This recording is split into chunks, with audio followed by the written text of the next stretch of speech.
Long before it became a city of gold and marble, Jerusalem was a rocky hill fortress called Jebus, held by the Jebusites. King David, ruler of the 12 tribes of Israel, looked upon its high walls and knew this would be his capital, a city belonging to no single tribe, standing at the crossroads of his kingdom. David's men climbed through the water shaft beneath the city and took it by surprise. David renamed it the City of David, brought the Ark of the Covenant, the sacred chest holding the stone tablets of the law, up from Kiriath Jearim, and danced before it with all his might as it entered the gates. Jerusalem was no longer just a fortress. It was now the dwelling place of God's presence among his people. David longed to build a great temple for the Lord, a permanent house to replace the portable tabernacle that had traveled with Israel since the days of Moses. But the prophet Nathan brought David a word from God. "You will not build this house. Your hands have shed too much blood in war. But your son, he will build it." That son was Solomon. When David died, Solomon inherited not only the throne but the dream his father could never finish. God appeared to Solomon in a dream and asked what he desired above all things. Solomon did not ask for riches or long life or the death of his enemies. He asked for wisdom to govern God's people rightly. God was pleased and gave him not only wisdom beyond any man before him, but wealth and honor besides. Solomon began construction on Mount Moriah, the very mountain, tradition holds, where Abraham had once bound his son Isaac upon an altar, prepared to obey God to the last measure before the Lord stayed his hand. It took 7 years. Cedar from Lebanon, stone cut so precisely that no hammer or chisel was heard at the building site, gold overlaying nearly every surface within. At its heart stood the most holy place, a perfect cube of pure gold, where the Ark of the Covenant would finally come to rest beneath the wings of 2 great golden cherubim. When the temple was finished, Solomon gathered the priests and elders of Israel. As the ark was carried in, a cloud filled the house of the Lord, so thick and so heavy with glory that the priests could not even stand to minister. Solomon knelt before the altar, before all the assembly of Israel, and prayed, "But will God indeed dwell on the earth? Behold, heaven and the highest heaven cannot contain you. How much less this house that I have built?" Jerusalem now had its temple. It would stand, through glory, through ruin, through rebuilding, as the beating heart of Israel's worship for 1,000 years. Centuries passed. Kings rose and fell. The temple Solomon built was destroyed by the Babylonians and later rebuilt, then expanded again under Herod the Great into a structure of dazzling white stone and gold that pilgrims said gleamed like snow-capped mountains from a distance.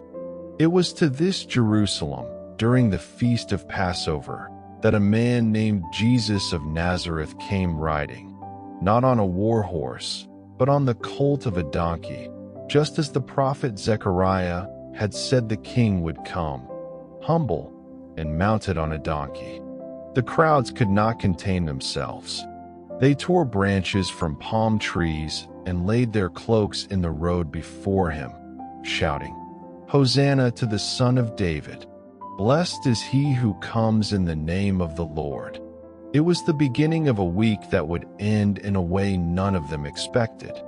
Jesus entered the temple courts and found them filled with money changers and merchants selling animals for sacrifice at inflated prices, turning his Father's house of prayer into what he called a den of robbers. He overturned their tables. The religious leaders, the chief priests and scribes, had watched him for years with growing alarm. His teaching, his healing, his claim to forgive sins, his popularity with the people. Now, in the temple itself, he had humiliated them publicly. They began looking for a way to arrest him quietly, away from the crowds who might riot in his defense. On Thursday evening, Jesus gathered his 12 disciples in an upper room in Jerusalem for the Passover meal. He took bread, broke it, and said, "This is my body, given for you." He took a cup of wine and said, "This cup is the new covenant in my blood, poured out for you."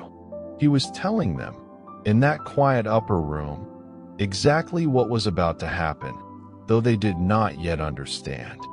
One among them, Judas Iscariot, had already agreed to betray Jesus to the chief priests for 30 pieces of silver.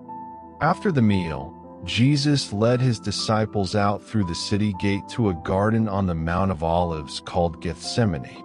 There, in anguish, he prayed so intensely that his sweat fell like drops of blood, asking his Father if there was any other way, yet submitting fully. "Not my will, but yours be done." Judas arrived leading a crowd armed with swords and clubs, sent by the chief priests. He identified Jesus with a kiss. Jesus was arrested and taken first to Annas, then to Caiaphas the high priest, where false witnesses were brought against him. When Caiaphas demanded to know if he was the Christ, the Son of God, Jesus answered plainly, "I am." The council condemned him for blasphemy. Because the Jewish leaders had no authority to execute a prisoner, they brought Jesus before Pontius Pilate, the Roman governor. Pilate questioned him and found no legal fault in him, and even tried to release him, offering the crowd a choice between Jesus and a convicted insurrectionist named Barabbas. Stirred up by the chief priests, the crowd cried out for Barabbas to be freed and for Jesus to be crucified. Pilate washed his hands before the crowd, declaring himself innocent of the man's blood, and handed Jesus over.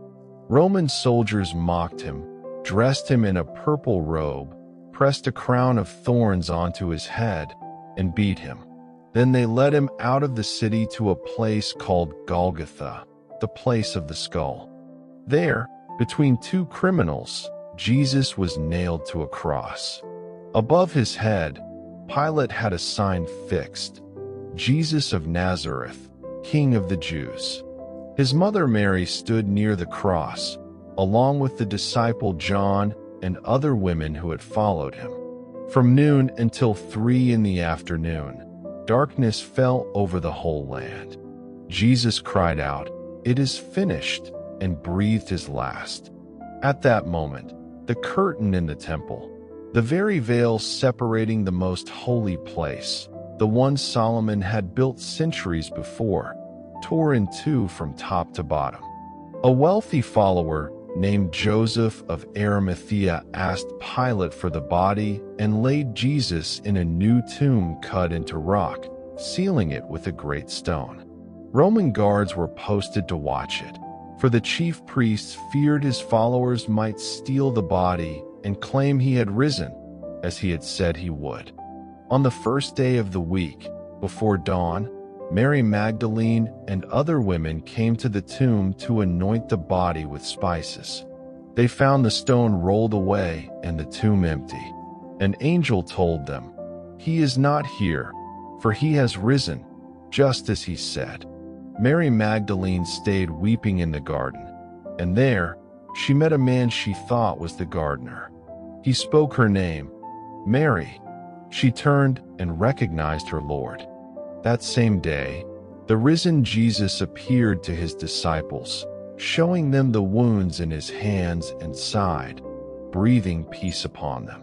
Over the next 40 days, he appeared to them repeatedly, teaching them, before ascending into heaven from the Mount of Olives, promising to send his Spirit and to return one day as he had left.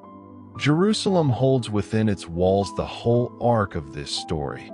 the mountain where Abraham's faith was tested, the temple where Solomon's wisdom was poured into gold and cedar, and the hill outside its gates where, Christians believe, death itself was undone. It is why pilgrims of both faiths still walk its stones today. A city built not merely of rock, but of covenant, sacrifice, and promise.